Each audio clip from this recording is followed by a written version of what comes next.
Hello there, students. For today's topic, we're tackling about equivalence of the statement and its contrapositive, converse, and inverse.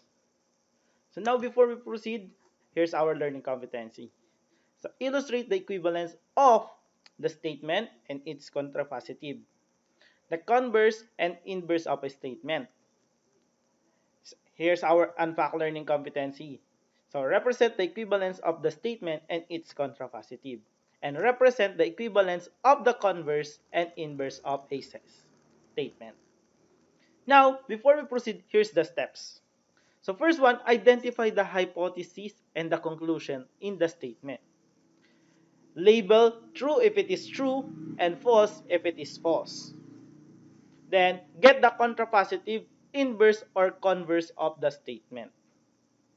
Then, in the contrapositive, inverse, or converse of the statement, you must consider the following. We must consider four of the following. So, first one, if the statement is true and the conclusion is true, the equivalence is true.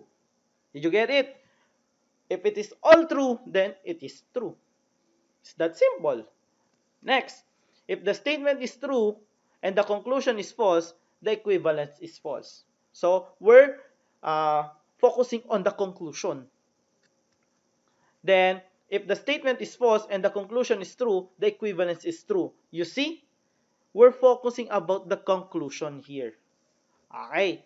Then, for the last, if the statement is false and the conclusion is false, the equivalence is true. How that it will be happen? So, later on, you will see it. More example in our video conference plus some example. Now, let's try to have an example. In example number 1, we have, here it is, our pattern. First, the conditional. So, if 8 is an even number, then it is divisible by 2. First thing is to identify the hypothesis and conclusion. So, underline word 8 is an even number, it is our hypothesis. Then our conclusion here is it is divisible by 2. So, it is also true. So, the equivalence here is true. Ganun lang po siya kasimple. Kapag nakita nyo ng true ito at true ito, basta't magbabase po tayo sa conclusion. Okay. Now, here's the contrapositive. If 8 is not divisible by 2, then it is not an even number. So, you will see this is false. Why? Because 8 is divisible by 2. Then, it is true. It is not an even number. Then, it is also a true. Because the conclusion will determine if it is true or not. Okay. Now, let's proceed to our second example. Ganun lang po siya kasimple, madali lang siya. Tignan lang po natin kung true or false. Later on in our video conference, I will tell you the secret. How you will determine it in a fast way. Okay? Now, let's proceed to example number 2. Here's our table. So, here's the conditional. If triangle has 4 sides, then it is a polygon. You will see, is it a triangle? The triangle has a 4 sides. It is false. Okay? Then, triangle is a polygon. Yes, it is a polygon. Then, it is true.